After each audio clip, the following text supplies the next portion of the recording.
Bien, ¿qué tienen de común las dos enfermedades? Y si le quieren sumar, por si ayuda en algo, lo visto con el doctor Ortega el día miércoles, entonces continuamos con esto.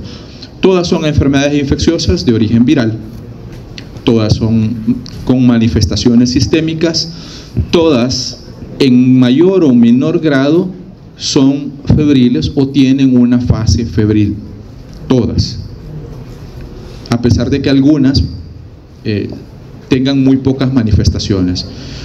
Todas tienen una evolución o cuando menos un periodo de evolución aguda. ¿Por qué? Porque hay algunas, como por ejemplo fiebre chikungunya, que tiene 3 fases y no una sola. Tiene una fase aguda, que es la más quizás cruenta, luego viene la fase subaguda y finalmente una fase crónica. No en todos los individuos se manifiesta la fase subaguda y la fase crónica. Por eso la crucita ahí. En cambio hay otras como fiebre Zika que tiene una manifestación esencialmente aguda, pero puede generar complicaciones y secuelas que pueden extenderse por mucho tiempo o ser permanentes, de las que vamos a hablar también más adelante. Como son transmitidas estas por mosquitos, son arbovirosis. Para nuestro El Salvador son en este momento endémicas, pero se disfrazan, se solapan con quien está reinando en este momento. ¿Quién está reinando en este momento? Dengue. Entonces todo lo que pueda suceder con fiebre, con mialgias, con cefalea, con dolor retroocular, va a ser primero diagnosticado como probable caso de dengue, ¿sí? Posiblemente enmascare muchas otras infecciones, chikungunya, Zika, por ejemplo. Entonces, por eso les decía, continúa siendo endémica, aunque tienen un comportamiento un poco más estable debido a que solo hay un serotipo y producen, una vez desarrollada la enfermedad o cuando menos desarrollada la infección, que son dos cosas diferentes, producen inmunidad a largo plazo. Si producen inmunidad a largo plazo, nos infectamos una vez y posiblemente no nos volvamos a infectar nuevamente. Y la gente decía, y me volvió a dar chikungunya. Ya vamos a ver que no hay una reinfección, o naturalmente no tendría que haber una reinfección, sino que es parte de otro proceso en la misma enfermedad. Entonces, insisto, es endémica, pero como es un solo serotipo, estas enfermedades acumulan una serie de años para que vuelva a existir una cantidad suficiente de individuos susceptibles y vuelvan a aparecer las epidemias. Por eso hay en estos momentos periodos interepidémicos. Si nos preguntamos cuántos de los que estamos aquí tuvimos chikungunya, posiblemente más del 80% desarrollamos manifestaciones. De esos, probablemente el 20% restante o no se infectó o no desarrolló manifestaciones.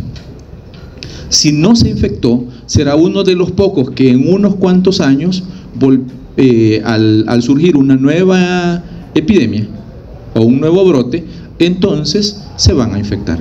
Tarde que temprano caerán. ¿Sí?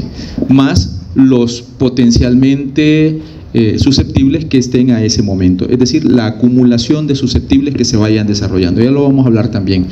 Y luego vienen los periodos epidémicos, que es primero los brotes y luego las grandes cantidades de población que suelen ser afectados, normalmente cuando se introducen en una población, como sucedió en 2014 para chikungunya y 2015 para Zika en nuestro caso.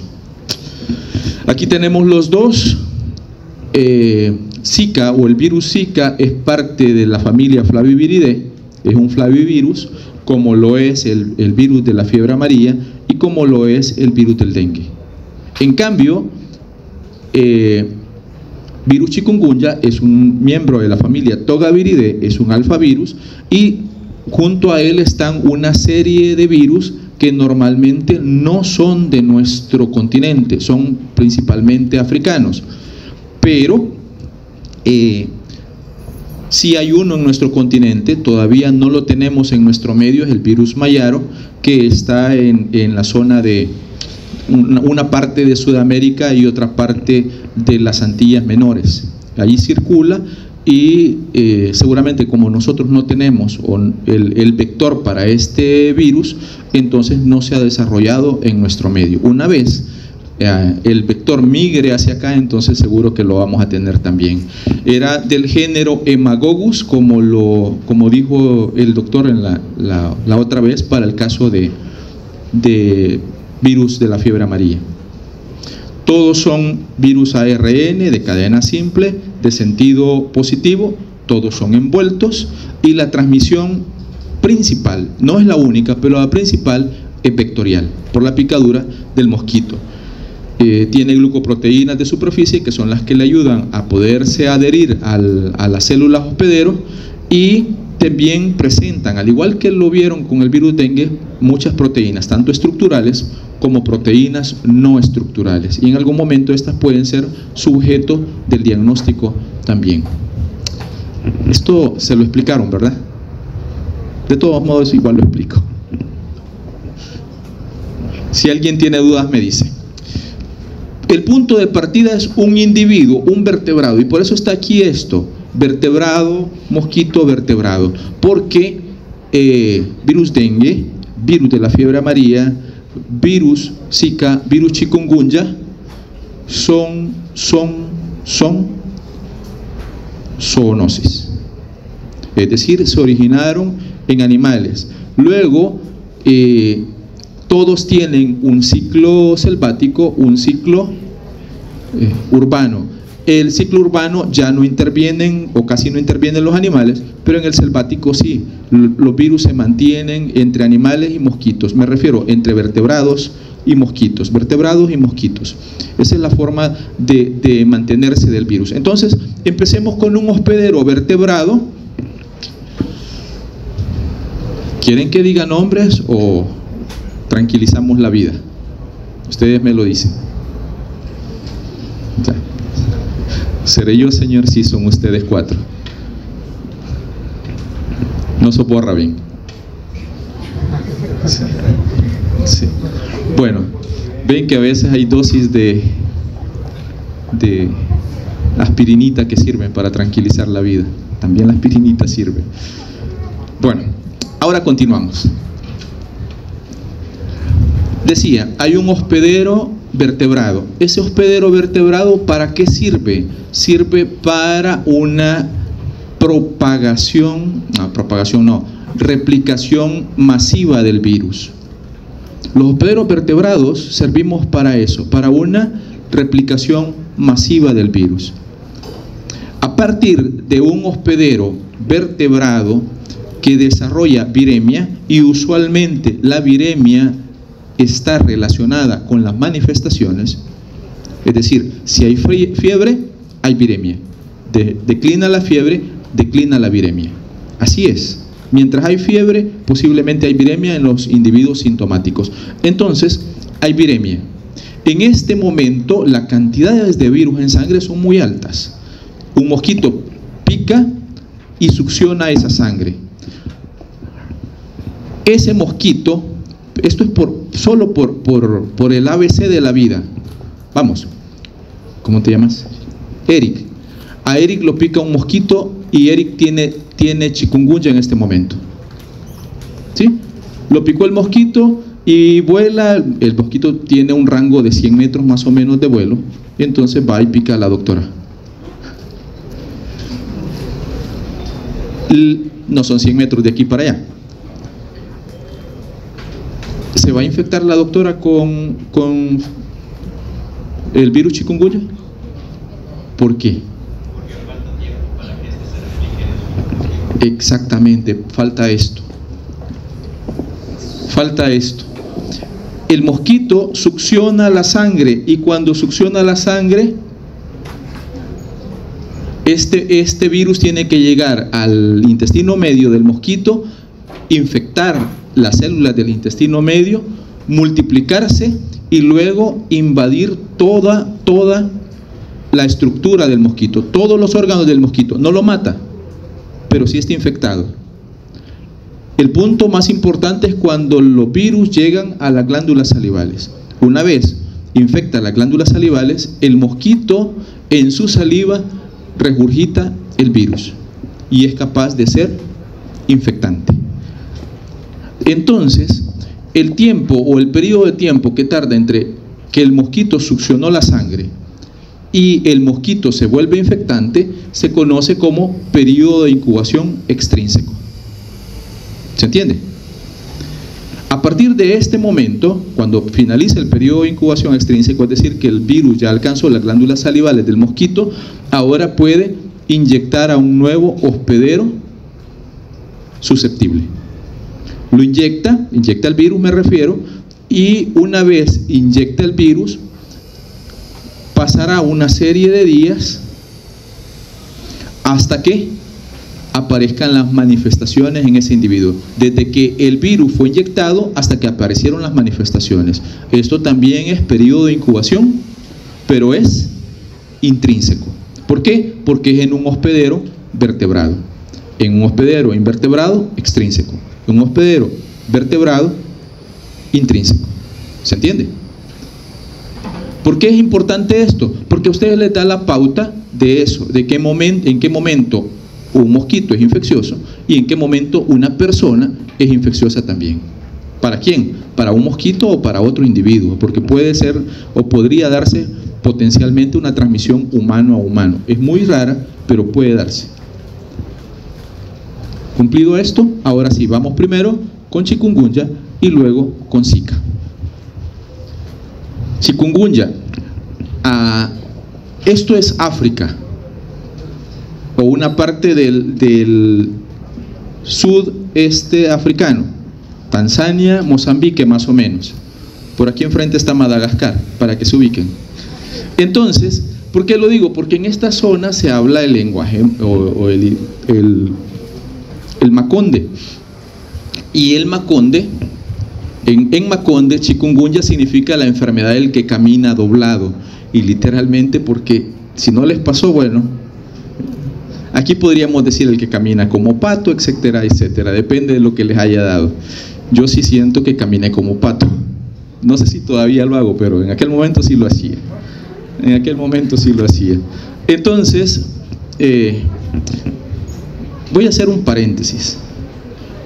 Si quieren ustedes, se aprenden las enfermedades solo para que cuando las estén viviendo, pueden decir en este momento me va a pasar tal cosa y en este momento me va a pasar la otra, porque yo me empapé tanto de chikungunya en aquel momento que cuando lo estaba viviendo ahora me va a pasar esto, y justo, sí, entonces, pero también es muy doloroso, porque de pronto también me empapé de virus dengue y tuve a una de mis hijas con dengue grave y sabía lo que estaba pasando. Yo contaba los días, día 1, día 2, día 3.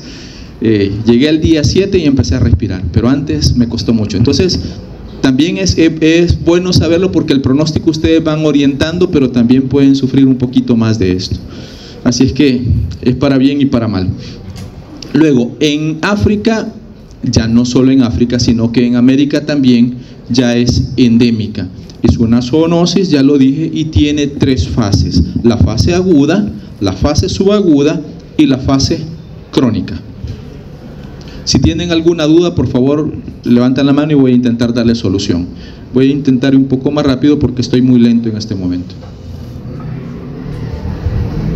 Bueno, para nosotros, chikungunya, a pesar de que fue hace 10 años que se originó, es una enfermedad emergente, luego produjo una epidemia masiva, o sea, en muchos lugares, en casi toda América, sobre todo América Latina, hubo una extensión muy rápida del virus, pero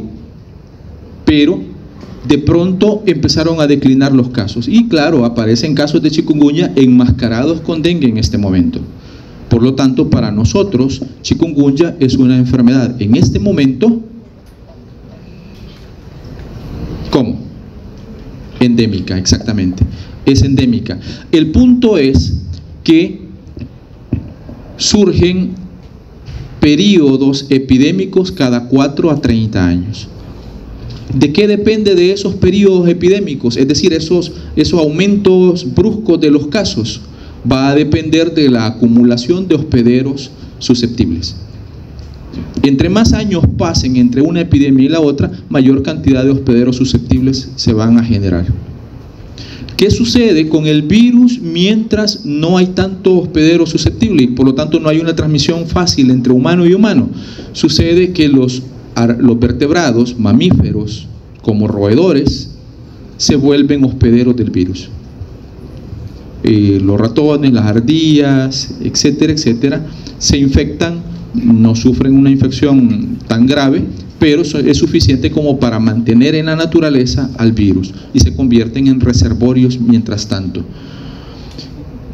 Este virus, y por eso es interesante que lo veamos, este virus estaba confinado a África hasta 1900 y tanto, pero a partir de la mitad del siglo empezó a salir, y empezó a salir a Asia.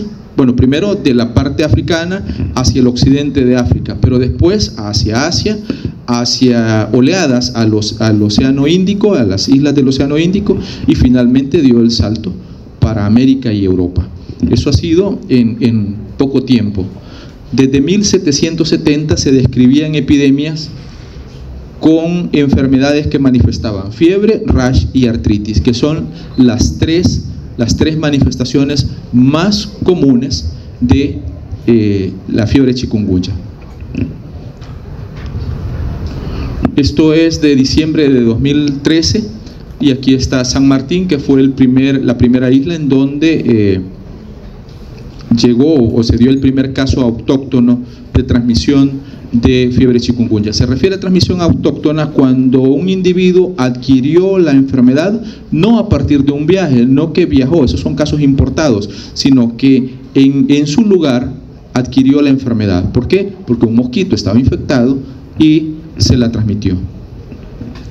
Y luego a partir de aquí prácticamente en 2014 fue el estallido de fiebre chikungunya. Respecto del virus, el virus es un virus conocido o dentro del grupo conocido como del viejo mundo. Y los Togaviridae del viejo mundo son también llamados o se asocian más bien con enfermedad principalmente que afecta a las articulaciones.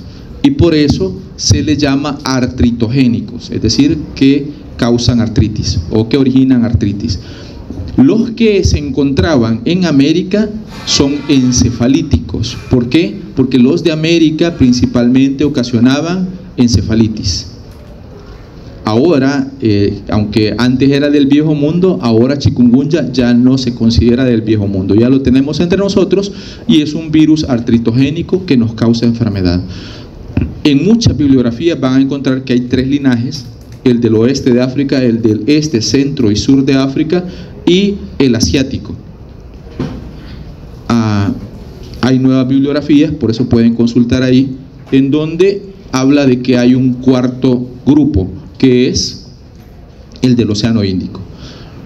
Y me quemo las manos, pero muy pronto vamos a ver, porque no hay, sí lo leí en algún momento, pero no es consistente, que pronto tendremos un grupo o un linaje diferente, un quinto linaje. Algunos le llaman Caribe, que sería el de América. ¿Por qué sucede esto? Porque los virus, cuando son inmersados en una nueva población, generan o pueden generar cambios. Entonces, estaba en el este de África, se movió al oeste, era una población nueva para él, hubo un cambio, un nuevo linaje, ya había 2 linajes. Entró a Asia, una nueva población, estaba enfrentando nuevos desafíos, un nuevo linaje. Tercero, Luego entró al Océano Índico el cuarto linaje, entró a América y muy posible tengamos un quinto linaje. Algunos, como les digo, le llaman el linaje Caribe, pero quedémonos en este momento con 4. De todos modos, no me interesa que hayan 5 o 4, no es punto de honor ese. Lo que sí me interesa es que el linaje que causó enfermedad, el que causó la epidemia en 2014 es el asiático. Es el asiático. Y ustedes me van a decir, ¿y qué diablos interesa eso? Vean, en 2014, como estaba metido en esto de los virus yo, que todavía sigo ahí, es solo disfrutar lo que uno hace, y les pido que lo disfruten también, porque va a ser lo de ustedes, no lo mío. Pero en ese momento, una de las manifestaciones de chikungunya son las adenopatías. Normalmente, adenopatías cervicales,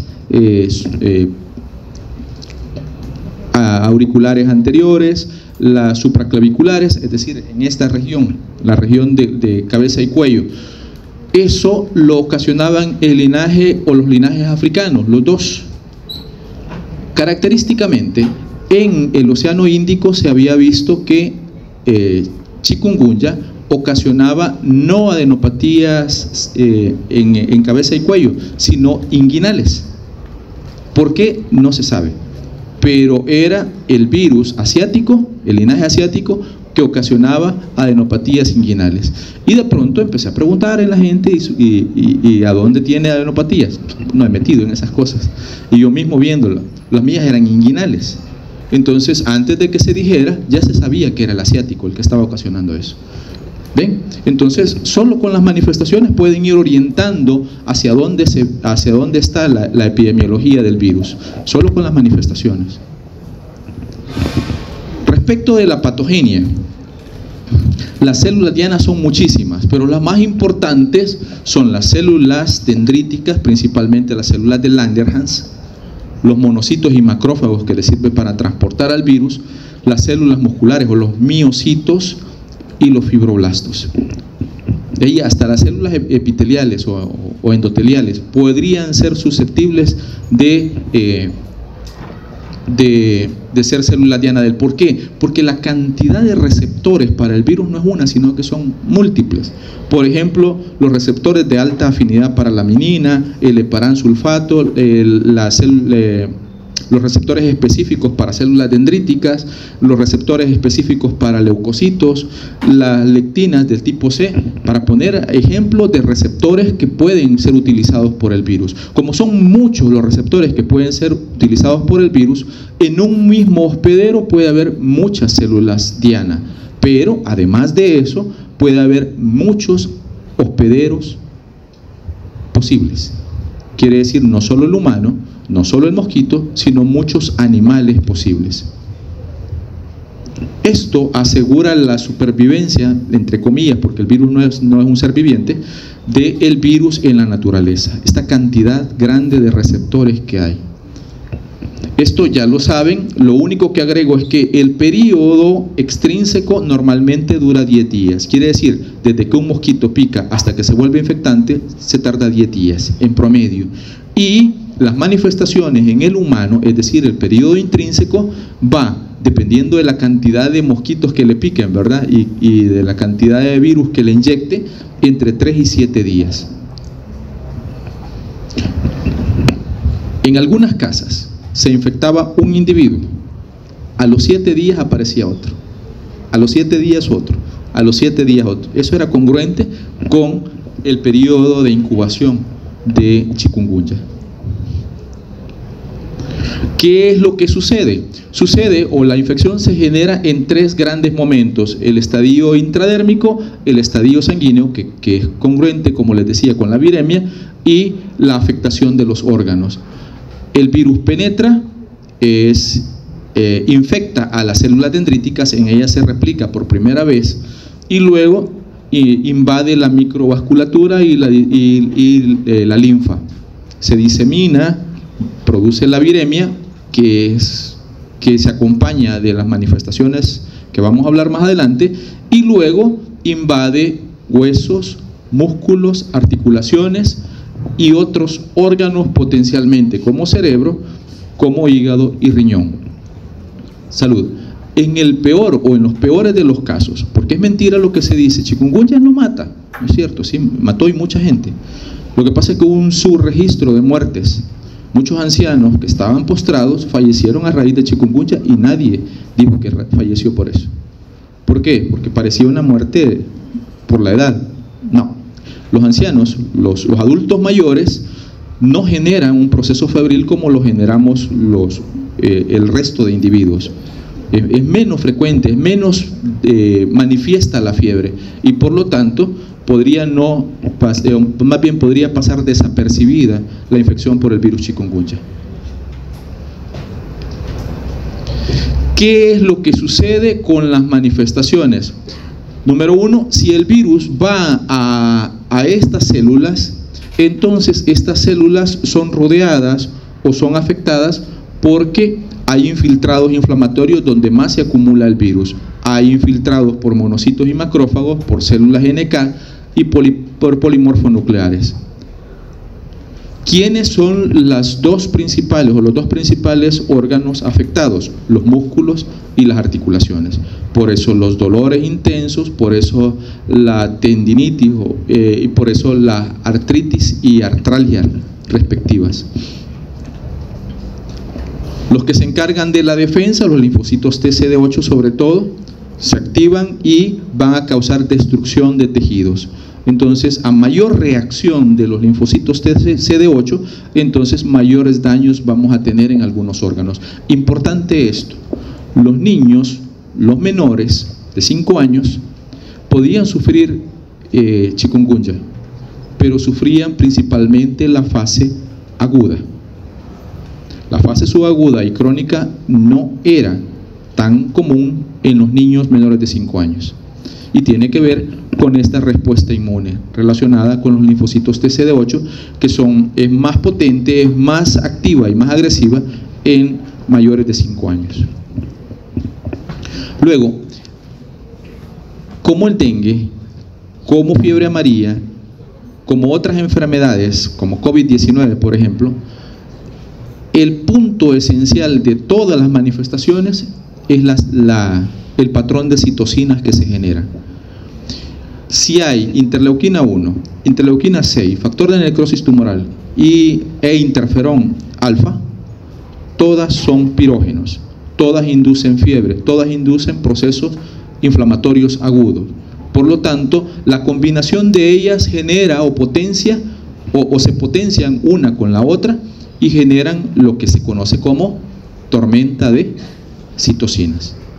A eso le vamos a agregar o podemos agregarle otras citocinas más, como la interleuquina 12 o la 2 y otras más, pero ellas juntas generan un patrón febril muy importante. Segundo, hay una condición genética de por medio. Aquellos individuos que tenían los antígenos de leucocitos humanos que condicionaban o que eran característicos de personas que iban a desarrollar artritis reumatoide, eran justo las personas que desarrollaban mayor cantidad de manifestaciones articulares. En algún momento se vio que el virus chikungunya era un importante motivo de inicio de algunas manifestaciones autoinmunes. Muchas enfermedades autoinmunes como la psoriasis, como el lupus eritematoso y otras, bueno, la misma artritis reumatoide, se vieron estimuladas en su desarrollo a partir de la infección por el virus chikungunya. El virus chikungunya en esto gestiona, se puede decir, la fase aguda, pero la fase crónica no es sistémica, la fase crónica es local, es decir, hay afectación principalmente de músculos y articulaciones, pero de manera local. Y esa enfermedad crónica que es local se debe principalmente a la persistencia viral, es decir, hay células que se encargan de mantener el virus activo en algunas estructuras, en algunos órganos, y a fenómenos autoinmunitarios, es decir, lo que habíamos dicho, el patrón de leucocitos, de antígeno de leucocitos humanos que podría tener ese individuo. La predisposición genética, en otras palabras, más la persistencia viral podía ocasionar las grandes manifestaciones relacionadas con la enfermedad crónica, que no eran una nueva enfermedad, no era una nueva infección, sino una continuación de la enfermedad ya vivida. ¿Por qué se da el daño? Esto es en la fase crónica. El daño entonces se da por la replicación viral que causa muerte celular y por la respuesta inmune en contra de esta actividad viral. Por eso es que el daño es, cuando es la enfermedad crónica, es local, no es sistémico. ¿Cuáles son las células diana en la enfermedad crónica? Principalmente monocitos y macrófagos, le llaman sinoviocitos A, ¿sí? ¿Se acuerdan de eso? Y los fibroblastos son las dos principales células infectadas en la diana en la enfermedad crónica. Vean, los macrófagos y los fibroblastos son los responsables de la persistencia y de la producción de las citocinas en ese momento. Sinoviocitos, macrófagos y fibroblastos. Podrían haber fibras musculares o miocitos y células óseas que también estén infectadas crónicamente, pero los dos más importantes, los macrófagos y los fibroblastos. Esto define la infección aguda, esto define la infección crónica. Aguda, las células primero que son infectadas, las citocinas que liberan, todas las manifestaciones sistémicas, hay producción de prostaglandinas, activan o estimulan los nociceptores, los receptores del dolor, y por lo tanto artralgias y mialgias. Importante, esto es sistémico. En cambio, estos son fenómenos locales a raíz de la persistencia de la infección. El virus está en los macrófagos, en los fibroblastos, y ellos producen citocinas y los efectos son locales. Local, sistémico. ¿De acuerdo? ¿Sí? Por eso es dolores articulares después de muchos años. El problema es que produce artritis migratorias. ¿Y qué se refiere a eso? Que un día le duele una articulación, el día siguiente le amanece doliendo otra. Posiblemente a ustedes no les pase, pero a sus papás tal vez sí. Y a mí también. Ya la edad. Esto es el inverso de lo que sucede con dengue y con Zika. Es decir, vean, no está mal escrito. Entre el 3 y el 28% de los individuos que se infectan son asintomáticos. Quiere decir que en algunas poblaciones hasta el 97% de los que se infectan son sintomáticos. Y en el peor o en el mejor escenario posible, el 72%, eso es muchísimo, muy alto, son sintomáticos. Con dengue y con Zika pasa lo contrario. Muy pocos individuos son sintomáticos de todos los que se infectan o de todos los que nos infectamos. Más del 50% de los adultos van a desarrollar enfermedad severa. Quiere decir que no va a ir únicamente en la fase aguda, sino que va en la fase subaguda y crónica. La mayoría de adultos sucede eso. En la enfermedad aguda, esto ya lo he dicho, pero lo repito, se desarrolla la viremia y a raíz de la viremia se va a desarrollar la enfermedad sistémica. En cambio, la subaguda y la crónica no hay diseminación hematógena, hay replicación local y por lo tanto la infección será por persistencia del virus localmente y el proceso inflamatorio también local. Esto lo he venido diciendo con estas 3 diapositivas. No es que vaya a ser pregunta de examen, pero pueda.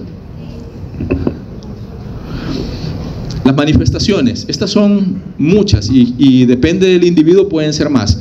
Pero vean, dentro de las más importantes, la aguda dura entre 3 y 10 días.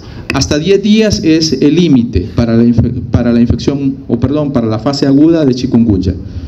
3 a 10 días.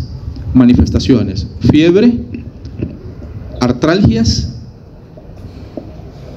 poliartritis, es decir, muchas articulaciones, pero principalmente las pequeñas articulaciones, cefaleas, mialgias, náuseas, vómito, rash y las adenopatías. Y en El Salvador, principalmente adenopatías inguinales. Inicio súbito. Normalmente uno piensa, el inicio es con la fiebre. Podía no serlo.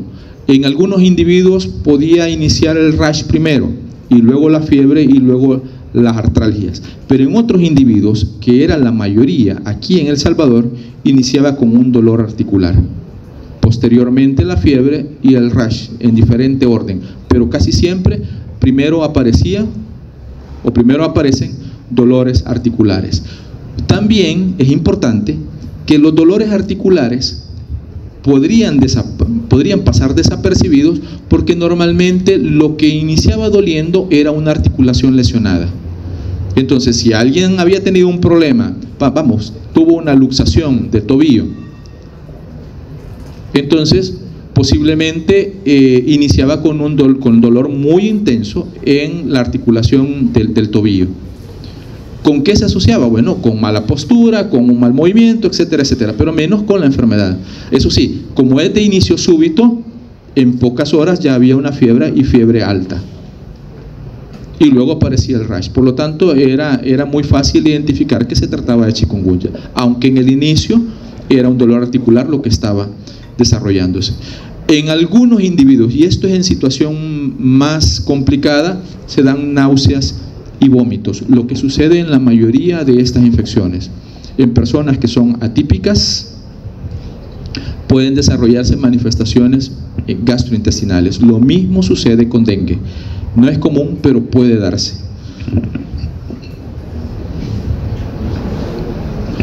La fiebre podría durar hasta los 10 días, pero lo común es que durara 7 días máximo.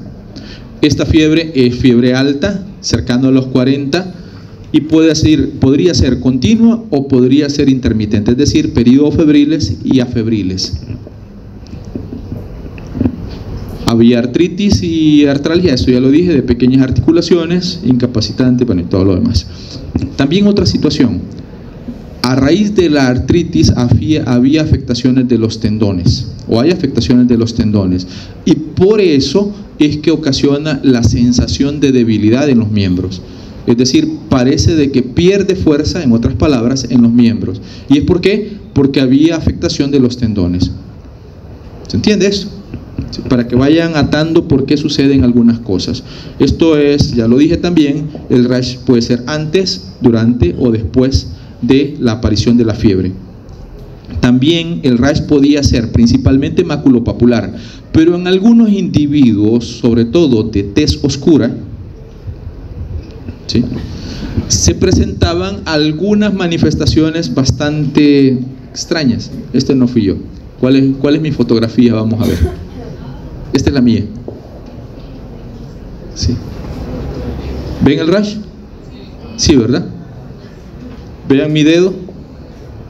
Ese no es así normalmente. Úpala. Vean. Esto es este pasillo. Si no reconozcan el... ¿Sí?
Entonces, lo que les decía, el rash en algunos individuos, esto es una manifestación típica, claro, en algunos mucho más que otros. Los que son de tez clara era más evidente, pero los de tez oscura también presentábamos el rash.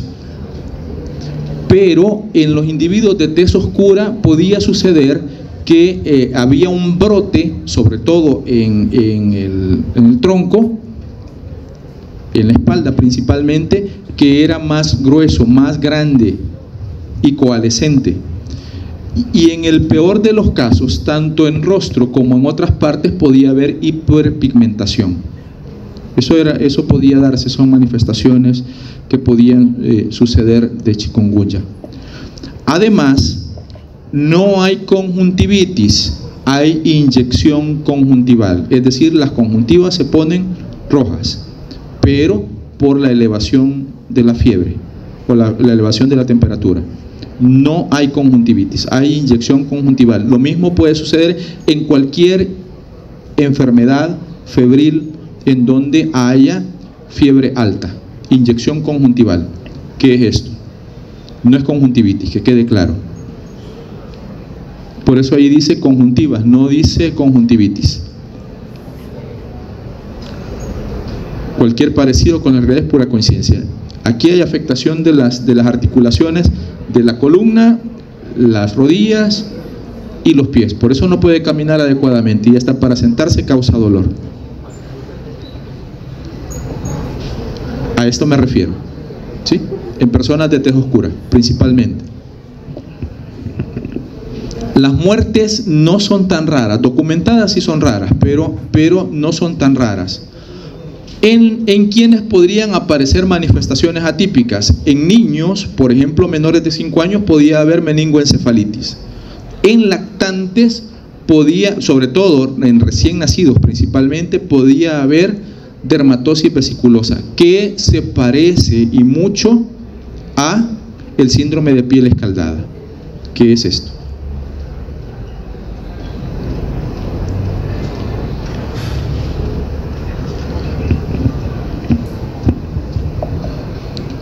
Los grupos más importantes de alto riesgo, y vean esto, no se le prestó tanta atención aquí en El Salvador: los neonatos y los ancianos, sobre todo los mayores de 65 años. Y muchos ancianos fallecieron a raíz de chikungunya sin saber que fallecieron de eso. Si los individuos tenían comorbilidades importantes a la cabeza, por ejemplo, enfermedad renal crónica, podían también ser propensos a desarrollar una enfermedad atípica grave que los podía conducir a la muerte. En el embarazo, si la mujer se infectaba en el embarazo, entonces podía generar abortos espontáneos, y si era en los últimos días del embarazo, podía generar afectación directa o infección directa del producto y nacer con algunas manifestaciones relacionadas. De 1 a 10 días, enfermedad o la fase aguda. Si vamos del día 10 hasta el día 90, es decir, 3 meses, del día 10 al día 90, es la enfermedad subaguda. Y la enfermedad subaguda ya no hay manifestaciones sistémicas, ya no hay fiebre, ya no hay rash.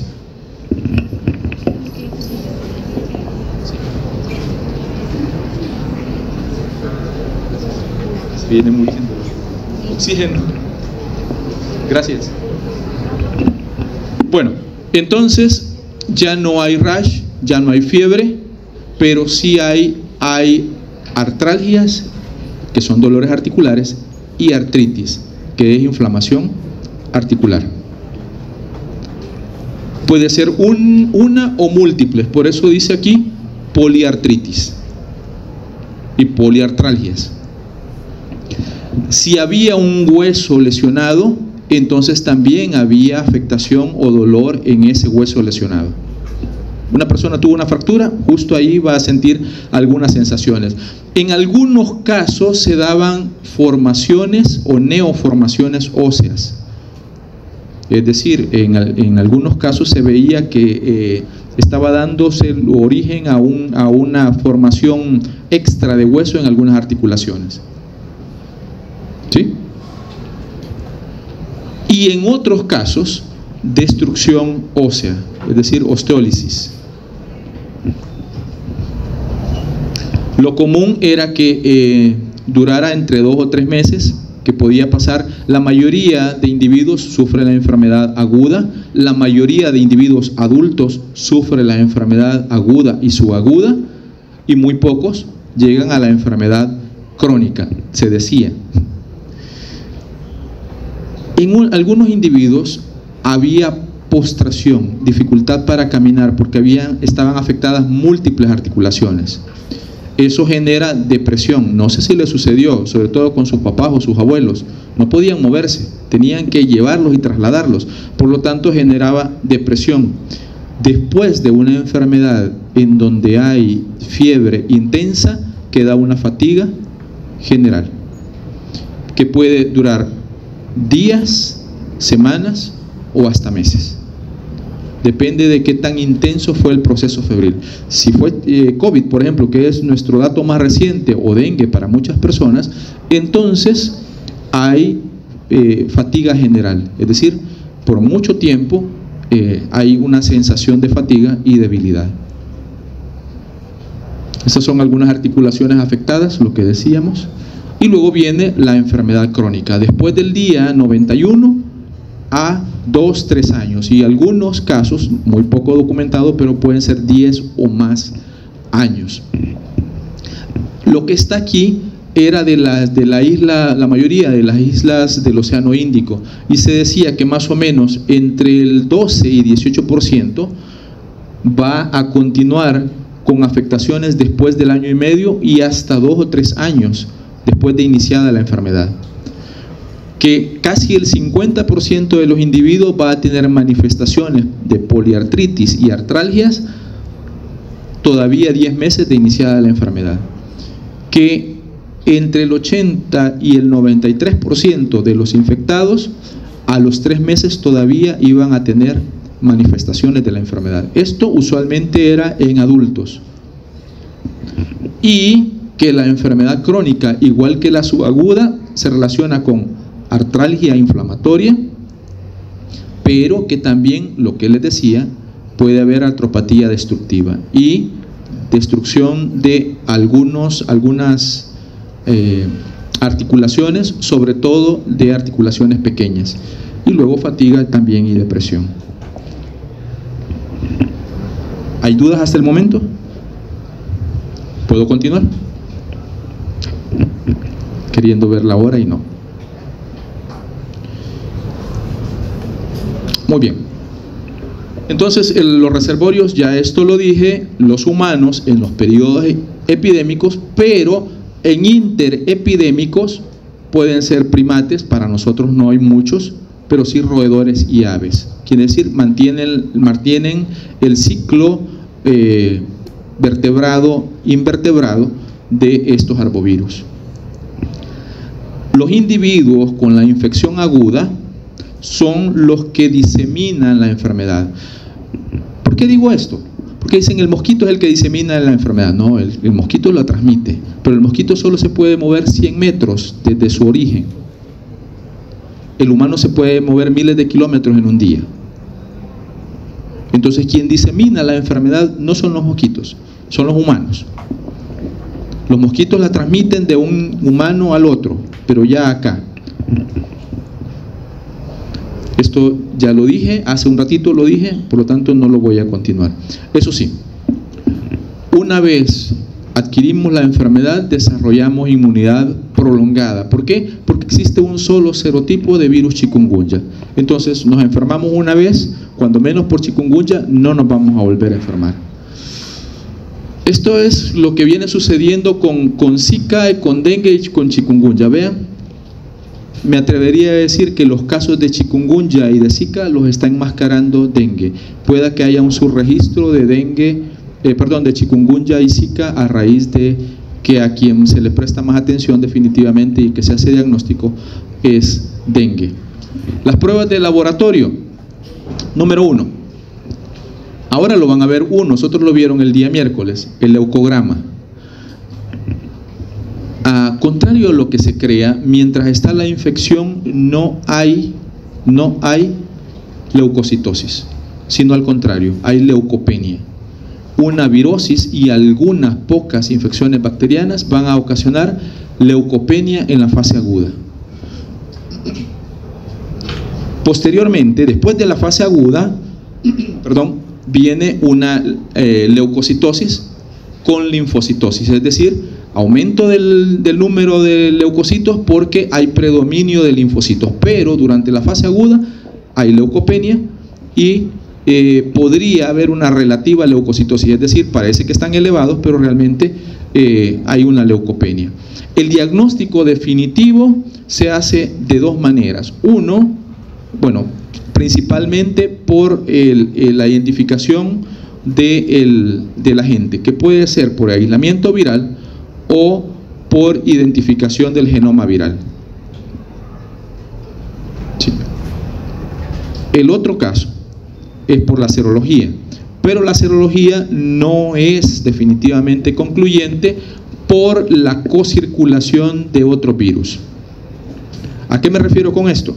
Que si es, por ejemplo, chikungunya y hay otro virus miembro de la familia Togaviridae, otro alfavirus principalmente, circulando en nuestro medio, entonces hay reacciones cruzadas. Lo mismo pasa con Zika, puede haber reacciones cruzadas. Entonces, las serologías no siempre son concluyentes, aunque a ustedes les da luces que si hay, lo que decía el doctor la otra vez, si hay una epidemia manifiesta de dengue y tenemos IgM para dengue positiva, es dengue. ¿Se entiende? O cuando menos enmascaramos el resultado en dengue. Y ahí, una de las principales pruebas para poder hacer diagnóstico serológico es ELISA. ¿ELISA para qué? Para IgM o para IgG. En el mejor de los casos, pero no se hace aquí en El Salvador, es una prueba de neutralización en placa que se hace buscando IgG, y esta sí es específica para virus. Es decir, si en la prueba de neutralización en placa es positivo a chikungunya, es positivo a chikungunya.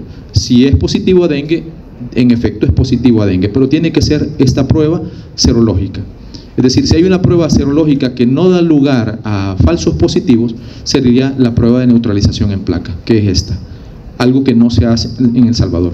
Por lo tanto, quedamos a nivel de ELISAs o de inmunocromatografías, nosotros aquí. No se alteren, solo me sirve esto para dos cosas.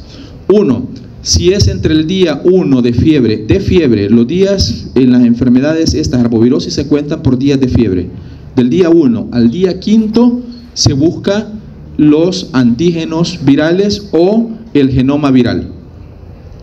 Si ustedes van a dejar una PCR, que sea antes del día 5, si sospechan chikungunya, si sospechan dengue, si sospechan Zika.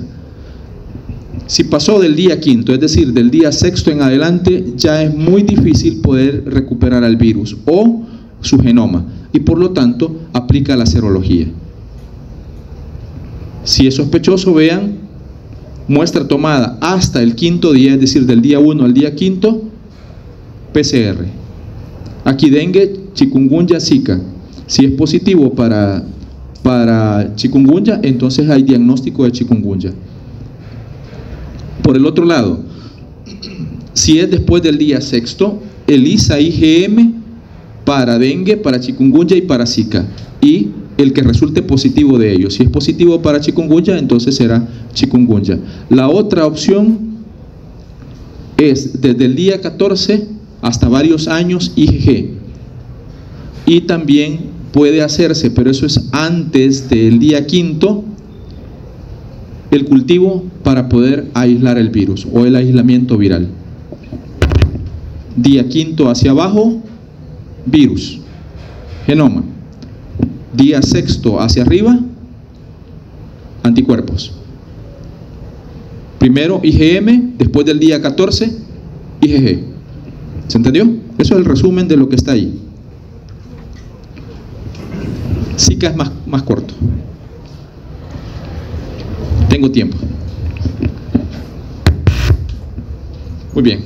¿Quieren un receso de 2 minutos? Ok, yo también. 2 minutos. 5. Vaya, 5.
¿Seguimos? Sí, ¿verdad? Muy bien. Entonces vamos con fiebre Zika. Zika también viene de África. Por favor, presten atención, se sientan. Viene de África. Es una enfermedad también aguda, febril, pero a diferencia de chikungunya y dengue es leve. El problema con chikungunya no son las manifestaciones ni la enfermedad per se, es decir, por ella misma. El problema es el tipo de individuo que pueda afectar. Es decir, si afecta durante el embarazo o el individuo tiene alguna tendencia a desarrollo de trastornos autoinmunes. Este virus, a diferencia de chikungunya, claro, este es un flavivirus, pero a diferencia de chikungunya no es artritogénico. De hecho, los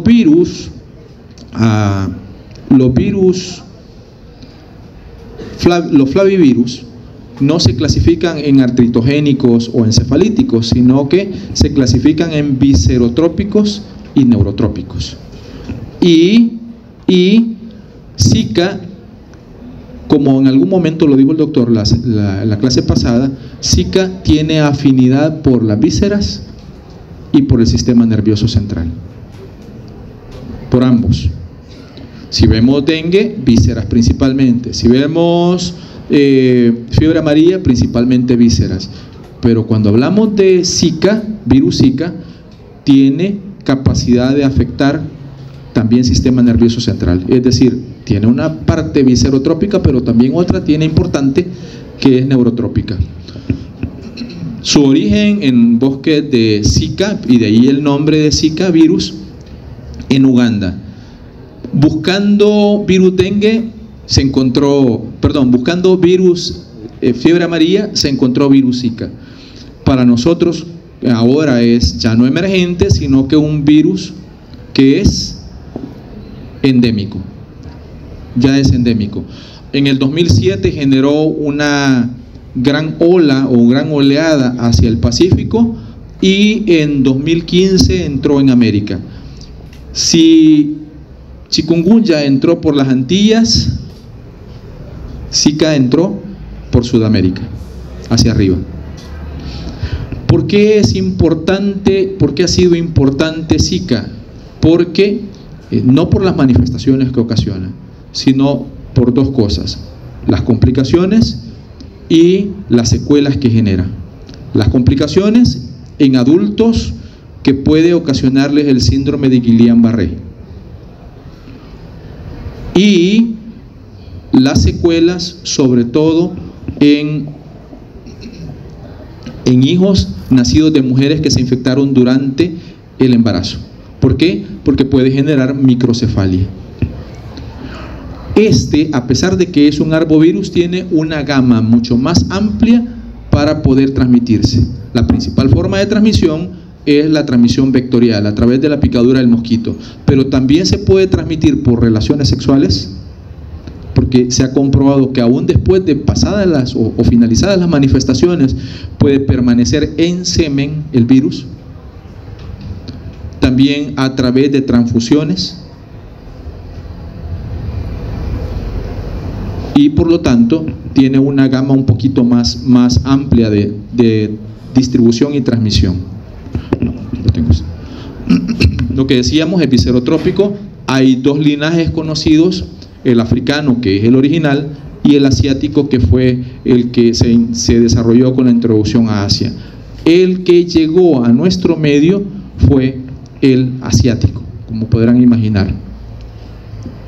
Hay varios genotipos: el genotipo YAP, que es el de la zona del Océano Índico; el genotipo Senegal; y el Uganda, que es el original. El YAP es el que llegó porque a través del Océano Índico se diseminó para América.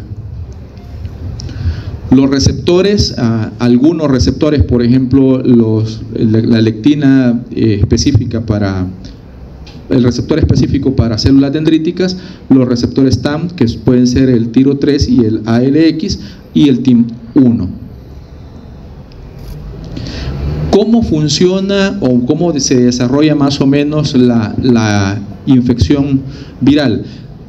Aquí sucede muy parecido, con alguna similitud a chikungunya, es decir, las células dendríticas pueden infectarse, pero además de las células dendríticas, este virus tiene mucha afinidad, pero muchísima afinidad por las células epiteliales, y esta afinidad por las células epiteliales, por ejemplo de la piel, el tropismo cutáneo, hace de que se infecten muchísimas células en piel, y que la manifestación, o una de las manifestaciones más importantes, sea, a más de la fiebre, el rash.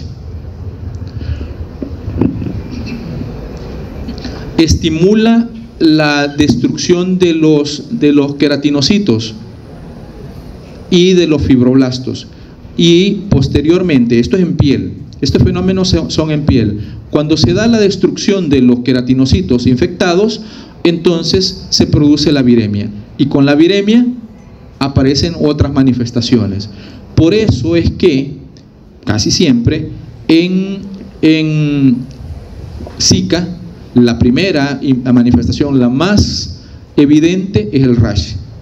¿Por qué? Porque se relaciona con quiénes son los primeros infectados. Primero el rash, y luego las otras manifestaciones. Puede haber fiebre, sí, pero usualmente la fiebre es baja. Puede haber artralgia, sí, pero son muy benévolas en comparación con chikungunya. Y luego puede diseminarse, gracias a la viremia, a casi cualquier órgano.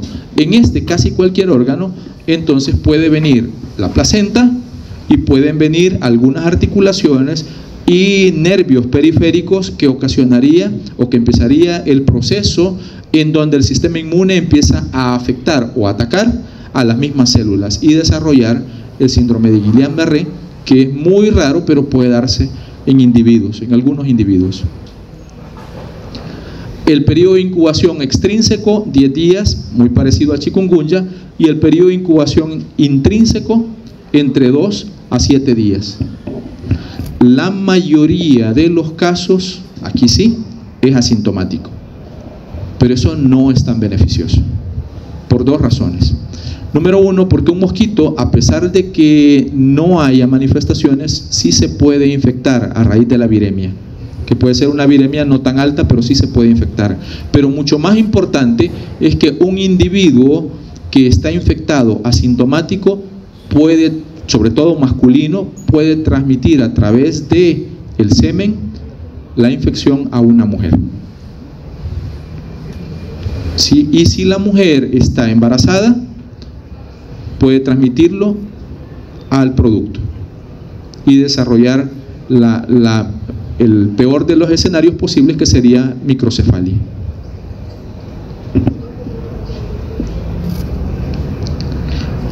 Algún grupo de manifestaciones, vean, el día 1 usualmente cefalea, el día 2 rash, que más o menos dura 5 días, puede ser menor, conjuntivitis. Y si hay un signo que puede ayudar a demostrar que es Zika y no chikungunya o dengue, es la conjuntivitis. Aquí sí ocasiona conjuntivitis. Este virus sí ocasiona. ¿Por qué? Porque tiene tropismo por esas células, por células epiteliales. Entonces genera conjuntivitis. La fiebre usualmente es muy baja, puede haber malestar general, mialgias, puede haber artralgias, pero son leves, no son tan complicadas como el caso de chikungunya. Y al día 3 usualmente remite la fiebre y empiezan a remitir todas las manifestaciones. En su forma aguda realmente es una enfermedad benigna en comparación con lo que venimos viendo. Y aquí tienen algunas manifestaciones relacionadas. Vean el rash, el exantema, prurito, que también puede darse en el exantema, fiebre, artralgias, cefalea y conjuntivitis. Luego puede haber enantema faucial, eso puede suceder en chikungunya, puede suceder en dengue, y ustedes ven el enantema faucial y dicen, es una faringitis, y todavía lo complican más dándole antibiótico, cuando la mayoría de faringitis no se tratan con antibiótico. Entonces hay que tener cuidado. Muchos virus que tienen manifestaciones sistémicas ocasionan enantema faucial, y no significa que sea faringitis eso. Aún podrían ocasionar odinofagia y no significa que sea faringitis.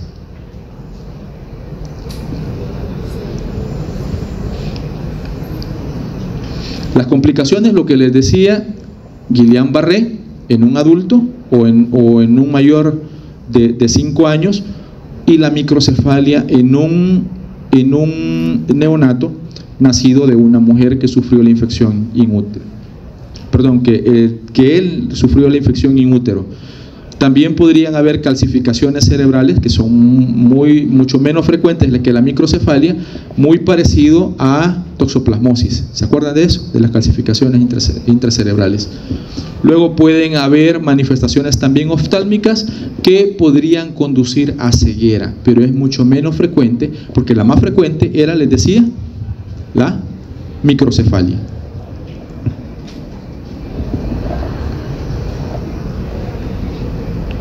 Esto es justo lo que les he dicho.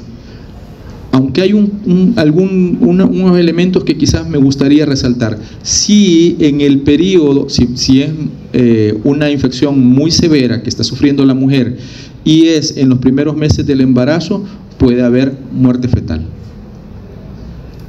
Podría haber muerte fetal, pero lo más común es la microcefalia. ¿Cómo se transmite?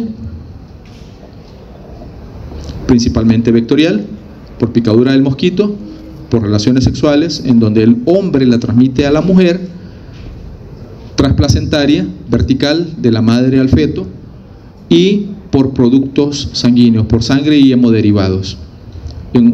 El punto es que tanto los tres casos que están a los lados, al margen del que sea vectorial, si la mayoría de infecciones son asintomáticas, una persona que está enferma, esto es un mito, no me lo crean, pero una persona que está enferma no quiere tener relaciones sexuales, mentira. Si quiere. Sí. No, sí. Ando gripe, no quiero, no, es mentira, no le crean.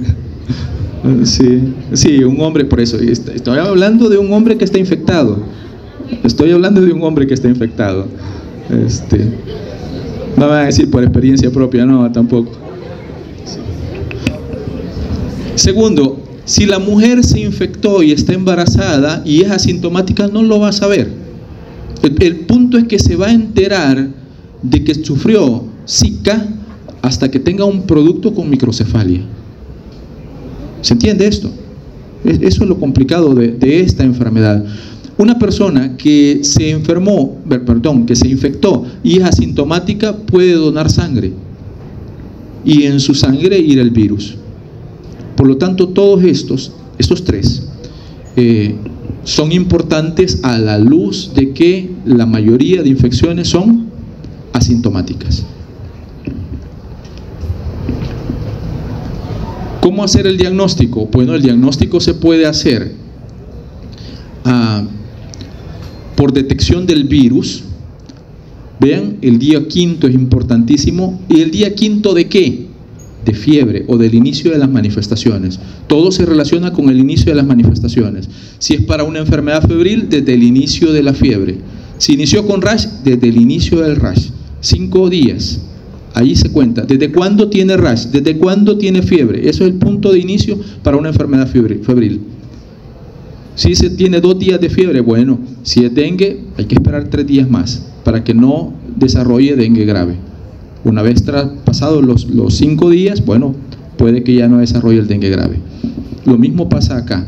Si inició las manifestaciones, eso será el día 1, y desde ese momento hasta el día quinto se puede rescatar los ácidos nucleicos virales con RT-PCR, es decir, PCR retrotranscripta. Entiendo que no tienen dudas con la retrotranscripción, ¿verdad? ¿O sí? Sí. PCR se hace, PCR es reacción en cadena de la polimerasa.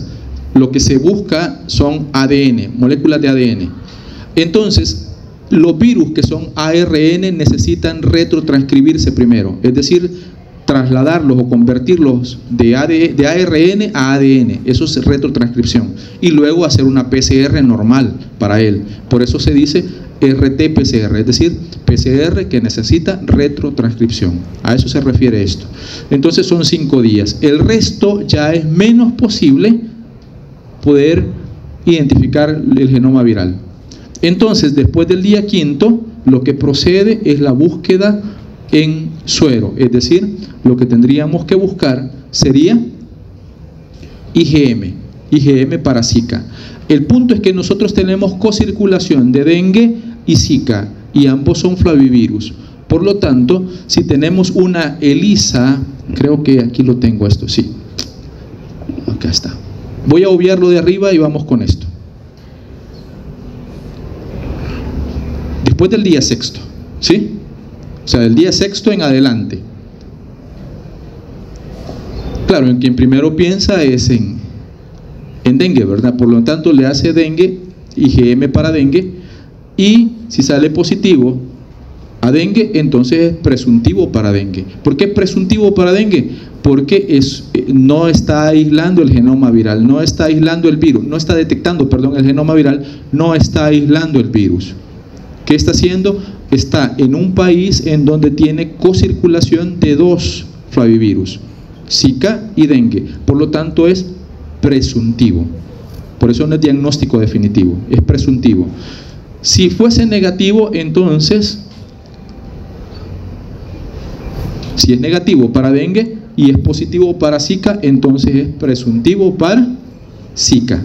Pero ¿qué sucede si es positivo para dengue y es positivo para Zika? Que puede suceder, esto es lo que les digo, cuando hay cocirculación, entonces usted dice, esta es una infección por un flavivirus. Posiblemente, con las manifestaciones, con la epidemiología, ustedes terminen diciendo, este es dengue. Posiblemente, aquí en El Salvador. Pero esto es lo que tendría que pasar. ¿Se entiende ahora esto? ¿Qué pasaría antes del día sexto, entre el día 1 y el día 5? Vean, RT-PCR para dengue. Si es positivo, es dengue. Si es negativo, RT-PCR para Zika.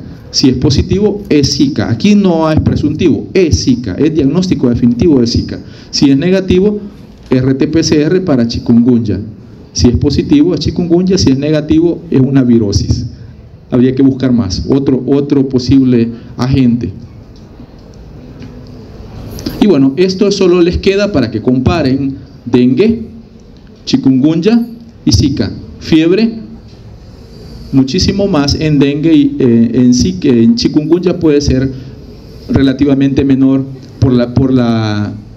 no porque no aparezca fiebre, sino porque la fiebre es de bajo grado en Zika. Mialgias y artralgias, muchísimo más en chikungunya. Edema de extremidades, principalmente en Zika. Dolor retroocular en los 3. Rash en los 3. Conjuntivitis, aquí no es conjuntivitis, aquí es inyección conjuntival, pero sí conjuntivitis en Zika. Linfadenopatías en todas. Hepatoesplenomegalia principalmente en chikungunya. Leucopenia a raíz de la tormenta de citocinas. En Zika no.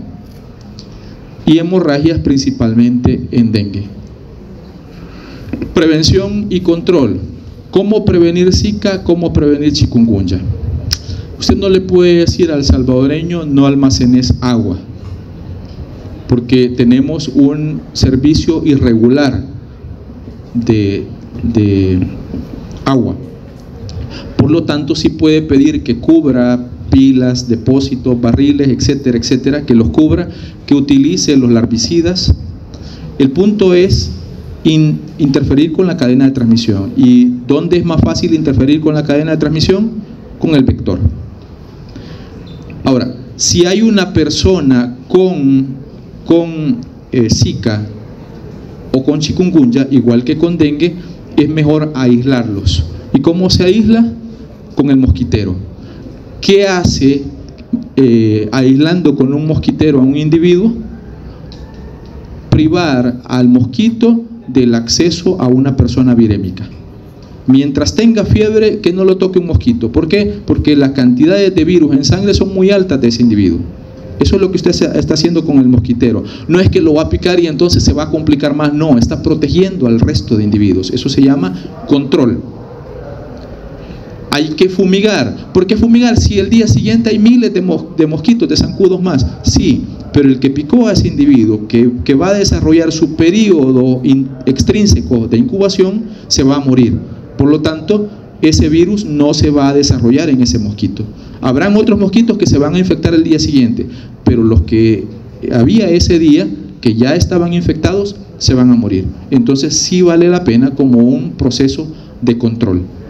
¿Se entiende esto? Sí. Luego, en el caso de Zika, es importante que si se sospecha Zika y se van a tener relaciones sexuales, se utilice protección con condón. ¿Por qué? Porque es posible la transmisión. Es muy posible la transmisión. Cuidado con la transmisión, proteger, por ejemplo, el uso de mallas, de repelentes, de mosquiteros para una mujer embarazada en un área endémica. ¿Por qué? Porque es posible pueda adquirirla, sobre todo en los periodos epidémicos. Estos son los vectores: Aedes albopictus y Aedes aegypti. El Aedes aegypti es el más importante de Zika y chikungunya. Aedes albopictus se ha generado como importante últimamente, y Haemococcus es importante para fiebre amarilla y para fiebre mayaro, en el entendido que fiebre mayaro ni fiebre amarilla lo tenemos en nuestro medio, porque el vector no lo tenemos tampoco en nuestro medio. En la medida en que se empieza a encontrar el vector aquí, tenemos el potencial de la transmisión también en nuestro país de estos dos arbovirus. La hembra es la que pica, el macho no. Pican sin ruido, usualmente de día, son peridomiciliares y bueno, todo lo demás. Esto es por ser acucioso. Esto es albopictus, tiene esa rayita en el centro de su tórax, igual que esta, y este es Aedes aegypti, tiene una forma como de lira en su vea, lira, como el instrumento de cuerdas en su tórax. Si son acuciosos, yo hacía eso, mataba zancudos así solo con la raqueta, solo para ver si tenía la lira o tenía, y de pronto encontré esto, porque esta es una fotografía mía, así es que sí se puede. Bien, muchachos, terminamos. Gracias, feliz día, cuídense.